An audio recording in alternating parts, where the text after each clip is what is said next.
Nous avons créé un réseau où la FENAGI a été choisie pour en tout cas fédérer le cadre pêche au niveau de l'espace CEDEAO avec 15 pays de la CEDEAO. Ensemble, nous travaillons collégialement pour essayer en tout cas d'apporter quelque chose. Et au niveau continental aussi, nous avons créé une organisation qui regroupe l'ensemble des zones du continent pour qu'on puisse en tout cas agir ensemble, travailler ensemble pour être beaucoup plus solidaires. Bon, donc par rapport aux partenaires, au développement, par rapport à tout le monde. Et auparavant, on ne le faisait pas. Mais quand on se regroupe davantage, il y a plus de solidarité, on travaille mieux. On a eu durant les dernières années rédigé des lois, mais qui généralement ne sont pas appliquées. Que ce soit des lois qui étaient relatives aux licences de pêche qu'on distribuait comme des petits pains aux bateaux européens, que le non-respect aussi donc des mailles en fait au niveau des filets des pêcheurs, qui fait que on a eu des zones où vraiment la ressource quand même s'est très raréfiée totalement, et que les repos biologiques qui sont instaurés aussi généralement ne sont pas respectés. Il y a des solutions, il y a comme il faudrait quand même qu'on puisse s'adapter, parce qu'on essaie de créer des aires marines protégées, des AMP, bon, donc, ou des ZPP. Créer ces espèces-là pour permettre aux poissons de se reproduire. Et aussi utiliser des alternatives, de faire des repos biologiques.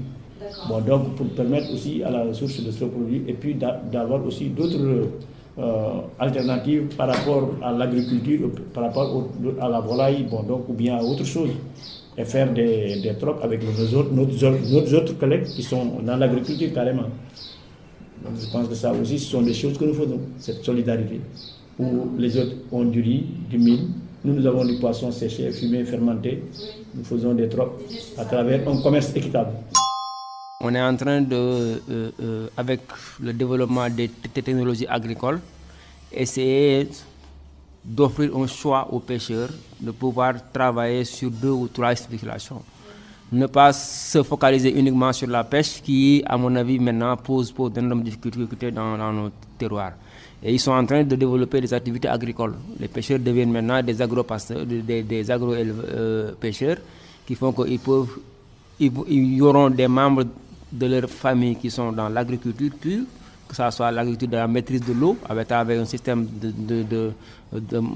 d'exode de l'eau et l'utilisation du four, le maraîchage, et d'autres aussi peuvent travailler sur la pêche. Au moins, ils n'auront pas les 2 billes dans le même panier. Je pense que c'est quelque chose quand même qui marche très bien donc, dans ces localités-là.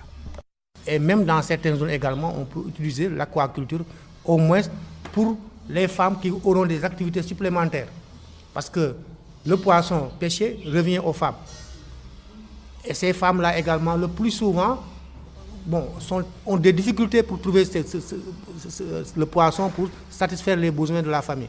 Donc aujourd'hui, si on arrive à développer l'aquaculture, qui sera pratiquée par ces femmes avec de petites unités au niveau des sections villageoises ou des unités de coopératives, on arrivera à leur donner du travail, mais également à assurer une sécurité alimentaire face aux défis de l'heure.